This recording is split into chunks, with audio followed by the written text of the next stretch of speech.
Thank you. So this is such a treat. I want to thank Michael and Ward, the Goldbergs, the whole RY1 organization.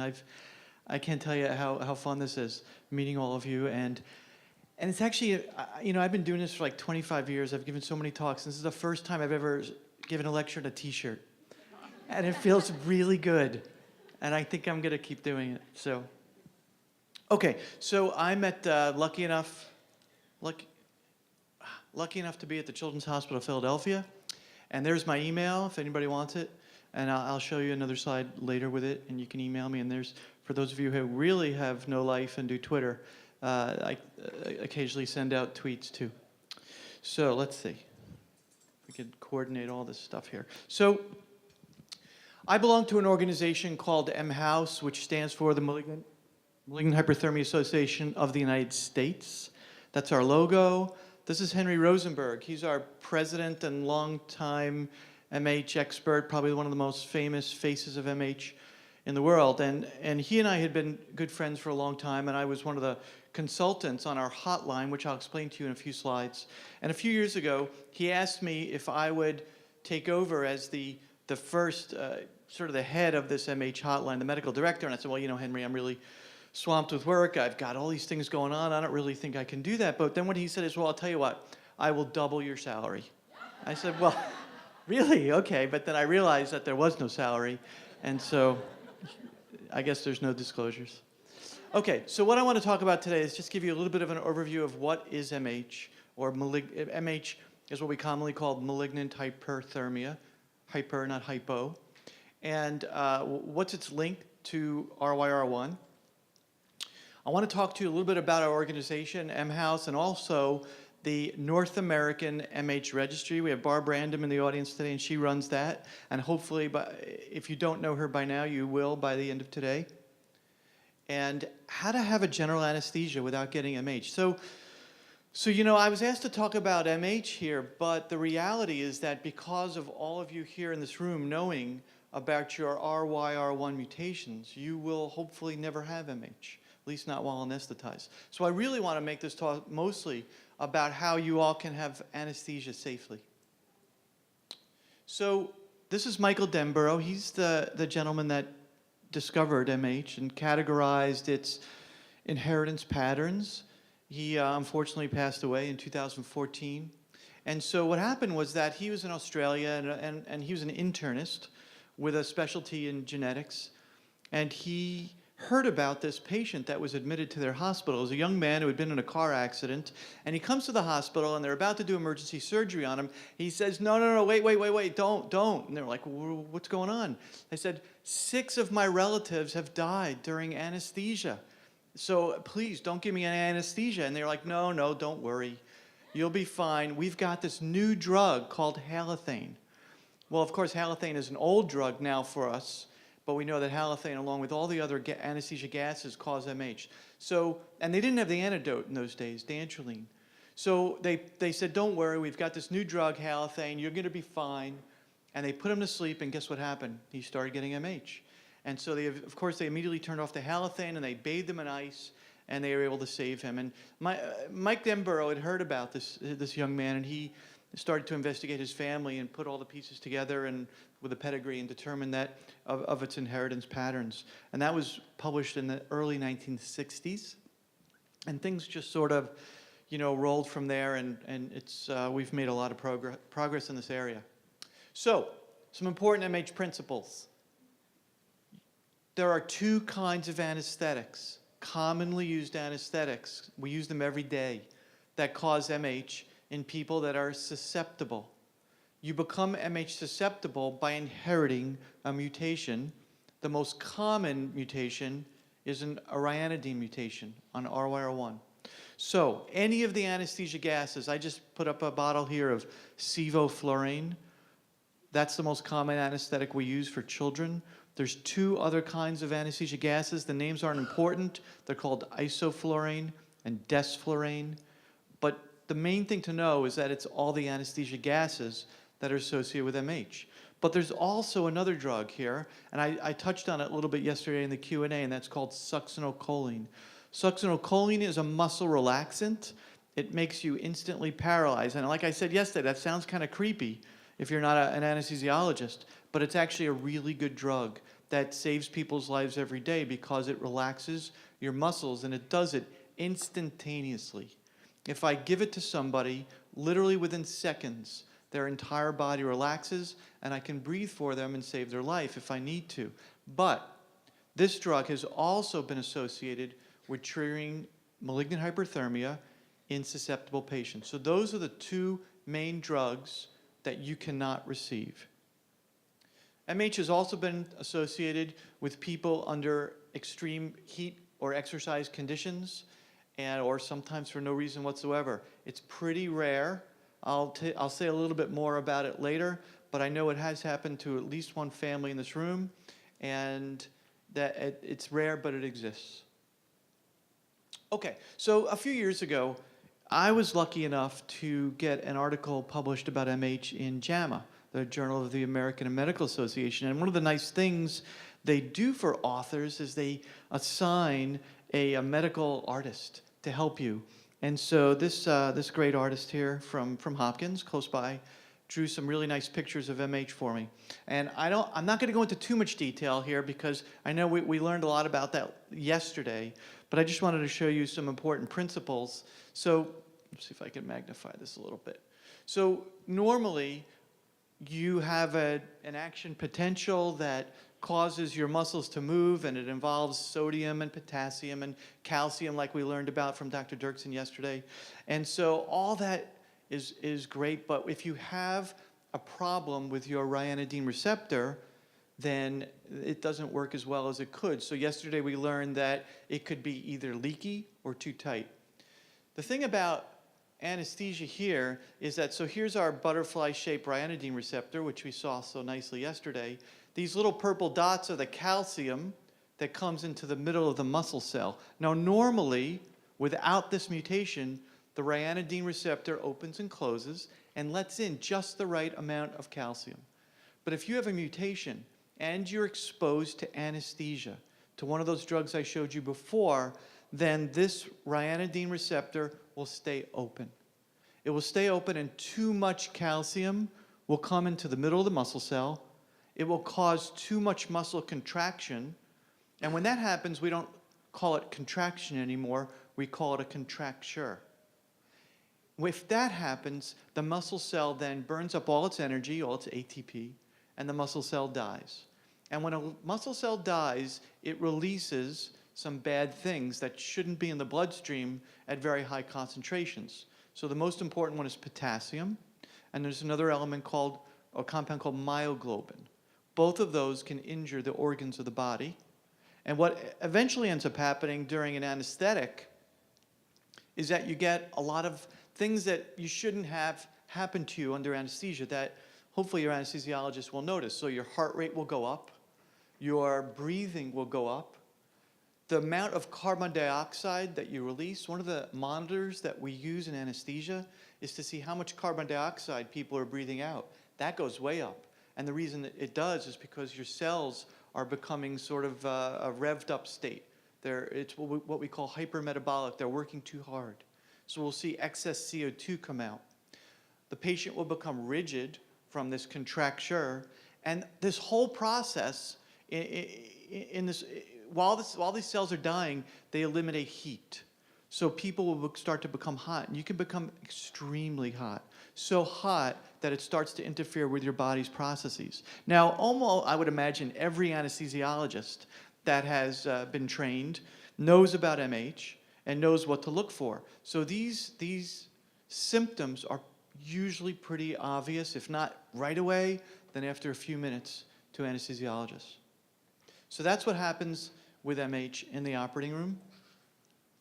And here's how it's related to RYR1. So here's basically, it's called a karyotype. It's just your chromosomes. As we all know by now, the ryanodine receptor is encoded for on chromosome 19. Okay? So if you have any disease like the RYR1 myopathies that also occur from a mutation on chromosome 19, then chances are you will be MH susceptible. So this is a schematic that Dr. Rosenberg likes to show in his presentations. And essentially what this shows, and I don't want to get too complicated here, but these are all the places in the gene that represent these spots on the ryanodine receptor where you could have mutations. Some of those mutations are related to central core or other ryanodine receptor myopathies, and others are related to MH susceptibility. It's really hard to separate them. So they're so close together that patients with central core and other ryanodine receptor myopathies are also susceptible to MH. Now, it's not absolute. It's not 100%. It doesn't mean because you have a ryanodine receptor myopathy that you're definitely susceptible to MH, but it's so much higher than the general population that we consider you for safety to be susceptible. The flip side of that, of course, is that you could be MH susceptible without having a myopathy. And it's really hard to know the percent of patients that are either, because not everybody's symptomatic. Some people's symptoms don't start till later in life. The majority of patients that we hear about who develop MH are not symptomatic. They're not. But then again, when you look back on their histories, sometimes you can find subtle signs of muscle weakness that they actually never even knew about. So enough basic science for now. This is our main organizations, and I hope, is there anybody here that doesn't know about MHouse? Oh, excellent, just a few. Okay, so MHouse, and that's their website, is, again, Malignant Hyperthermia Association of the United States. It was formed in the early 80s. It was a patient advocacy group. It was actually formed as an offshoot of a company called Norwich Eaton, which is a drug company that made this antidote called dantrolene. And then we also have a registry called the North American MH Registry, and that's their website there, that Barb Brandom keeps track on people who have had MH, and she follows them along, and this is how we do research on it, by examining exactly what happened to you. So if you've had MH, and you're not in the registry, please see Barb. Barb, can you, where are you? Can you raise your hand? There you are. Thank you, Barb. See Barb if you're not in the registry, and if you've had MH, please. Okay, so our website is just a wonderful wealth of information. I'm not going to go into it all today, but this would be a typical page, a screenshot that I took for healthcare providers. So if you're a physician, or actually anybody for that matter, you could go and find out all kinds of information about how to treat your patients here. If you think you've got a patient that's having a reaction right there's a number to call. We staff a 24/7 hotline. We never close. There's always someone available to guide you through how to treat your patient. But if you're a patient, then we also have lots of information for patients and their families about malignant hyperthermia. So it's mhouse.org. We have a hotline, which I mentioned that I'm the medical director of.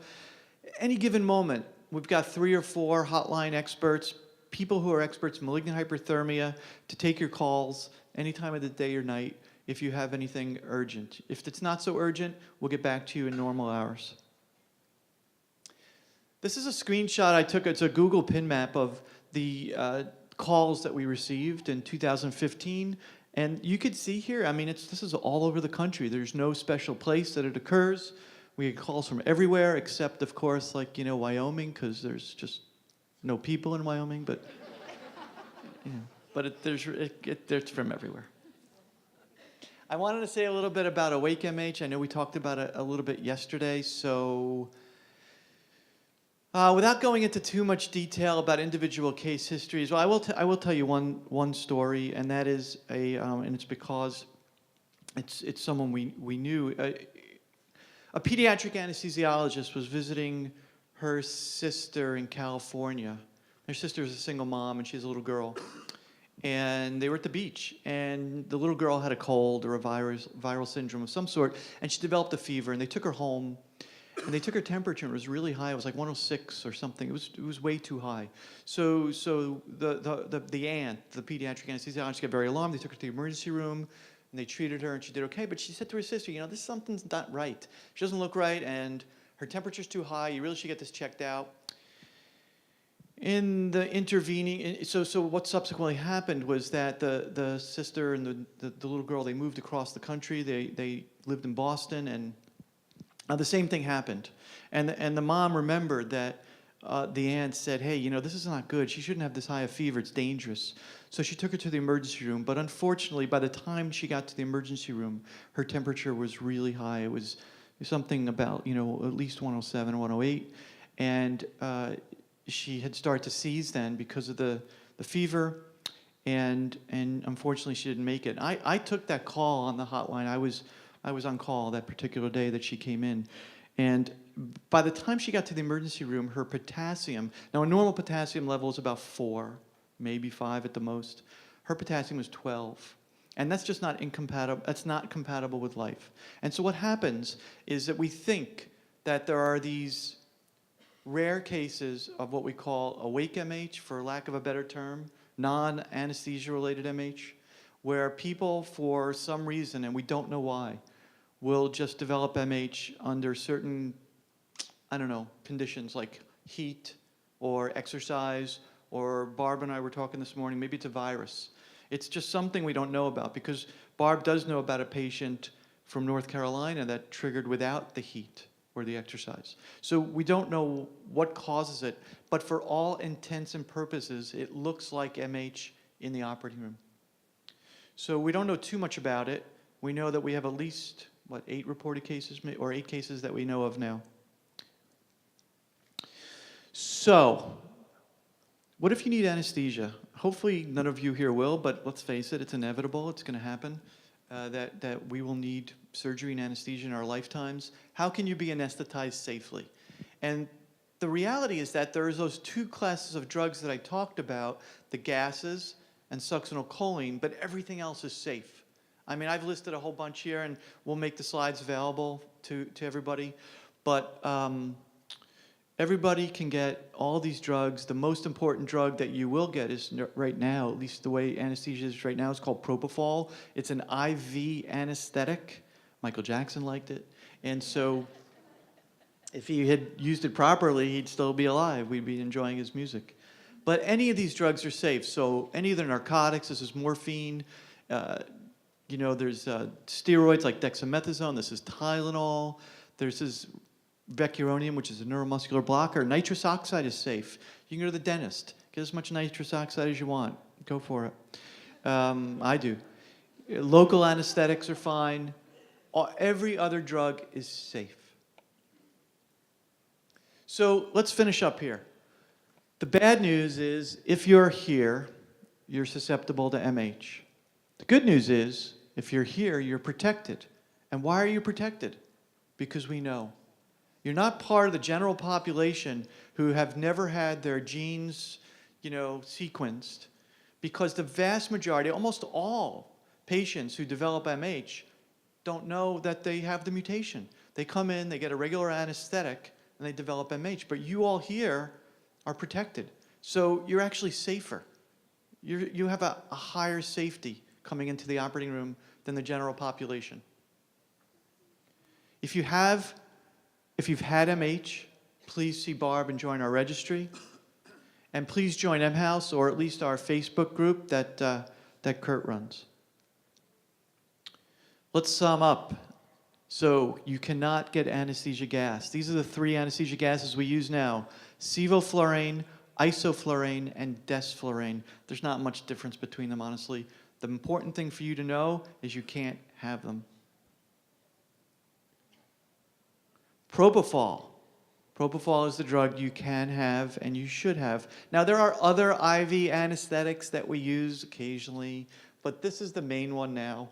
There's really not much else that we would give to someone who is MH susceptible or who has an RYR1 myopathy. When they come in, they get propofol, you give it by the vein, and it keeps you asleep. And when the operation's over, we stop it, and you wake up. It's as simple as that. And some people actually feel pretty good after propofol. You cannot have succinylcholine. Now, yesterday I explained to you a little bit about how important succinylcholine is in saving people's lives. And that's true, but there are some substitutes. They're not great, but they're pretty good, and that's what we would use. There's two main substitutes. One's called vecuronium, and the other one's called rocuronium. The names really aren't that important. Your anesthesiologist or nurse anesthetist, wherever you go, will know about these. One of the biggest drawbacks about them is that, succinylcholine worked immediately, and then it went away in 5 minutes. It would dissolve out of your body. And one of the biggest problems with these drugs is that they didn't work immediately, and in order to get them to work immediately, they would last forever, like hours sometimes. But there's a new drug that just came out this year called Bridion. That's the trade name. The generic is called Sugamadex. But the really cool thing now is that you can give very large amounts of either one of these neuromuscular blockers or muscle relaxants to anybody, and you could rescue them. In other words, reverse it very quickly with this new drug. It was just approved this year. So again, there's lots of drugs that you can receive. There's nothing to be scared of about getting anesthesia. In fact, it's safer for you guys out there. Propofol is the mainstay. And to sum up, you should wear a medical alert bracelet, what we talked about yesterday. We're going to shame you all into getting one, right? It's really a good idea because, God forbid, you need emergency surgery. The anesthesiologist or whoever, the emergency room doctors, need to know not to give you succinylcholine or the anesthesia gases. And then they can, if you have a medical alert bracelet on, they can call Medical Alert Foundation and get your medical records pretty quickly. Like, say you're in some, Wyoming. Okay, you do not need dantrolene before surgery. We used to think that people who are MH susceptible should get it preventatively, like prophylactically, that you need dantrolene before. We do not do that anymore. It's not necessary. As long as you don't receive those triggering agents, you are most likely safe.